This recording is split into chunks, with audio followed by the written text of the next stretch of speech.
এই যে কুকুরগুলা, এই কুকুরগুলার কারণেও একজন প্রধানমন্ত্রীর পদত্যাগ হইতে পারে। সরকারের কাছে সাহায্য চাইছি, উনি আমার সাহায্য দেয় নাই। তারপরে উনি খাজা বাবার আশেকান পশুপাখি, উনি খাজা বাবারে জঙ্গিবাদ বলেছে। সেই জন্যে আমি ওনারে অলৌকিক শক্তি দিয়া সারা পৃথিবীর মানুষকে আপোষ করে ওনারে ভাগাই দিলাম। ও আপনি কি যে বাংলাদেশ সরকারের আপনি ভাগাইছেন, এতে আপনার হাত আছে? হাত আছে কি, ও আমার মনে কষ্ট দিছে, খাজারে গাল লাইছে। কি কইছে? কি কইছে? আমি কথিত আমাকে চিনে না, আর আমার খাজা বাবা জঙ্গিবাদ আমি এই সেই জন্য ওরে অলৌকিক শক্তি দিয়ে খাজায় ভাগাই দেয়। ও এখন যদি আপনার কাছে ক্ষমা চাই, আপনি কি বসাইতে পারবেন ক্ষমতায় না? সেটা পরে বিবেচনা। সেটা পরে বিবেচনা করে যদি আপনি রাজি হন তাহলে বসাইতে পারবেন অলৌকিক শক্তি দিয়া? অলৌকিক শক্তি দিয়া সবই করা যায়, সবই করা যায়।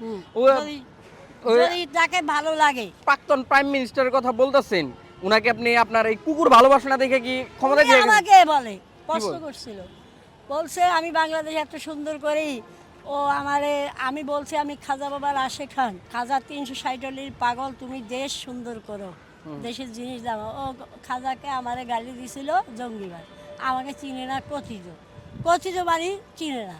সেই জন্যে মনে কষ্টে ওকে আমি ভাগাই দিছি। ওকে ভাগাই দিচ্ছেন? তার মানে এই যে শেখ হাসিনার ছাত্ররা আন্দোলন করলো, এটার পিছনে আপনার হাত? ছাত্রদের আন্দোলন অল্প ছিল, বলছি সারা পৃথিবীর ছাত্র বেশি করে দাও, এমনকি গার্ডিয়ান্স বাড়াই দাও, সবাই গাইবীভাবে যেন আসেন, পুলিশ বাহিনী, সেনাবাহিনীর প্রধান, তার আত্মীয় সবাই যেন এই ছাত্রদের পক্ষেই থাকে। এমনকি সারা পৃথিবীর মানুষ, দেশ বাংলাদেশের মানুষ সব আপোষ হইয়া এই শেখ হাসিনার বিরুদ্ধে যেন সব ভাগাই দেওয়া হয়, এই দেশ যেন সুন্দর হয়। আচ্ছা, শেখ হাসিনাও তো কুকুর পালে। উনি পশু পাখি পালে, কিন্তু ওনার একটা দোষ আছে, উনি ঠিক গদিটা মানুষ খারাপ ছিল না, ভালোই ছিল। উনার সামসা ওই কাউয়া কাদের বলে মানুষে, ওবায়দুল কাদের, ষষ্ঠমন্ত্রী একটা পাগল, এরাই দেশটারে আমার, হ্যাঁ আমার ভালো লাগে। মহিলা চেষ্টা করছে, কিন্তু মহিলার পাশেরগুলো ভালো না, যেমন মাইনুল হোসেন নিকেল, এই বদমাইশ দোয়াতে হয়েছে, কিন্তু সে আমার দোয়াতে হয়েছে, কিন্তু সে আমার জন্য কোনোদিন একটা খবরও নেয় নাই, আমার জন্য সাহায্য করে না। তো দেখতে পাচ্ছেন চাষি কান্দে দিছে বলতে বলতে। তো প্রাক্তন প্রাইম মিনিস্টার প্রতিও চাষির খুব ছিল, এবং তো দেখতে পারলেন চাষি এতটাই পশুপ্রেমী, পশুর খাওয়ান দেয় নাই প্রধানমন্ত্রী, এই দুঃখে চাষি কান্দে দিছে। আমি তাকে গণভবন গেছি, লাঠি হাতে, জুতা হাতে, খালি পা জুতা লইয়া, ঝাড়ু লইয়া, আমার এই খালেক শ্রেণী পাগড়িটা খুইলা আমি কাঁদছি 2 ঘন্টা, সবাই দেখে। যখন আমার মাথাটা 360 পাগল করে দেয়, তখন আমি দেয়ানে চলে যাই। আমি সাদের দেশে থাকি। চাঁদের দেশে থাকেন? এই চাঁদের দেশে থাকলে কুকুরে খাওয়ান দেন কিভাবে? ওই আবার ওদের জন্য আল্লাহ আবার ইয়ে করে আমার আনে, আবার আমি করি। আমার ছেলে আছে, আমার বাড়িঘর আছে, আমার বিশাল জায়গা জমি সব পড়ে আছে, মানুষ কাছে বাসন।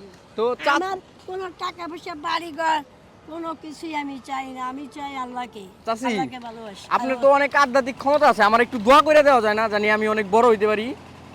বাবা, বড় হলে হিসাব বেশি, টাকা হইলে হিসাব দিতে হবে। এই বাড়িঘরের দালান সব ক্যালকুলেটর 2টা বেশি করে কিনলাম, সমস্যা কি? বেশি ভালো না। বেশি ভালো না? না, তো এই তো হিসাব দিবা কেন? নামাজ পড়বা, আল্লাহর কোরআন পড়বা, মা বাবা বললে আল্লাহর পরে মা বাপকে ভালোবাসবা, মানুষকে ভালোবাসবা, পারলে একটা দুটা পশু পাখিরে খাওয়াবা, ওটাই জান্নাত, ওটাই মারফত, ওটাই নূর, ওটাই সব কিছু। এই অঙ্গে 30 পারা কোরআন সব দিয়া দিছে। আচ্ছা চাচি, পশুপ্রেমী হওয়া ভালো, কিন্তু চাচির মতো এরকম এক্সট্রিমিস্ট হইলে কিরকম ভালো এটা আমরা বলতে পারলাম না। তো প্রিয় দর্শক, এই ছিল ভিডিওটি ভালো লাগলে অবশ্যই শেয়ার করবেন। দেখা হবে নতুন কোনো ভিডিওতে, সে পর্যন্ত ভালো থাকবেন, সুস্থ থাকবেন, আল্লাহ হাফেজ।